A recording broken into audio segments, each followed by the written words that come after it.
77वां गणतंत्र दिवस के मौके पर परेड देखने पहुंचे थे और इस वीडियो में आप साफ देख सकते हैं कि उनकी सिटिंग कहां रखी गई है। यही सीट एक बार फिर चर्चा का केंद्र बन चुकी है। सवाल इसलिए उठ रहे हैं क्योंकि राहुल गांधी सिर्फ कांग्रेस सांसद नहीं है बल्कि लोकसभा में नेता प्रतिपक्ष यानी कि लीडर ऑफ ऑपोजिशन भी है। ऐसे में बहस ये है कि क्या एलओपी होने के नाते उन्हें यही सीट मिलनी चाहिए थी। यही वजह है कि राहुल गांधी की ये वीडियो अब सियासी विवाद का मुद्दा बन चुकी है। राहुल गांधी का इस बार पहुंचना इसलिए भी चर्चा में है क्योंकि पिछले साल स्वतंत्रता दिवस के मौके पर वो लाल किला नहीं पहुंचे थे, जिस पर सियासी सवाल खड़े हुए थे। अब वायरल वीडियो में साफ देखा जा सकता है कि राहुल गांधी बीजेपी अध्यक्ष जेपी नड्डा की सीट वाली लाइन के भी पीछे बैठे नजर आते हैं। इस दौरान राहुल गांधी ने सफेद रंग का कुर्ता पहन रखा था और उनके ठीक बराबर में कांग्रेस अध्यक्ष मल्लिकार्जुन खड़गे बैठे हुए दिखाई देते हैं।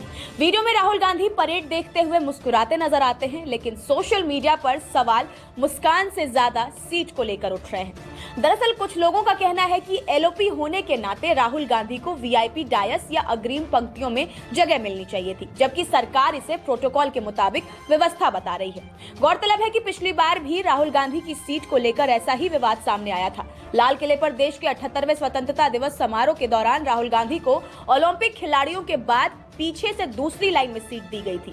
पिछली बार भी वीडियो वायरल होने के बाद कहा जाने लगा कि 233 सांसदों के प्रतिनिधि का अपमान किया गया है। विवाद पर कांग्रेस ने कहा कि राहुल को 5वीं पंक्ति में बैठाना पीएम की संकीर्ण सोच का नतीजा है।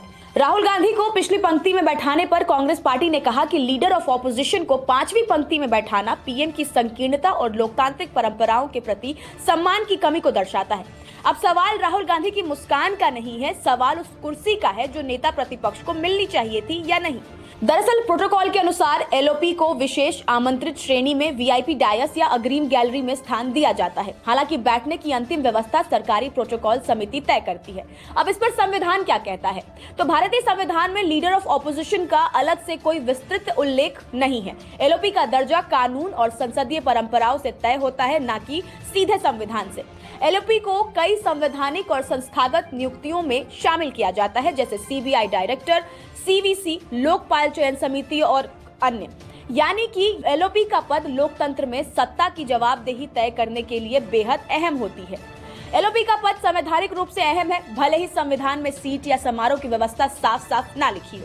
यही वजह है कि हर बार ऐसी बैठकों और आयोजनों में सम्मान और प्रोटोकॉल को लेकर बहस खड़ी हो जाती है। ये मामला सिर्फ एक सीट का नहीं, ये सम्मान और संवैधानिक पद की मर्यादा का सवाल है, क्योंकि जब नेता प्रतिपक्ष की कुर्सी पर सवाल उठते हैं तो बहस सिर्फ राजनीति की नहीं, लोकतंत्र की गरिमा की हो जाती है।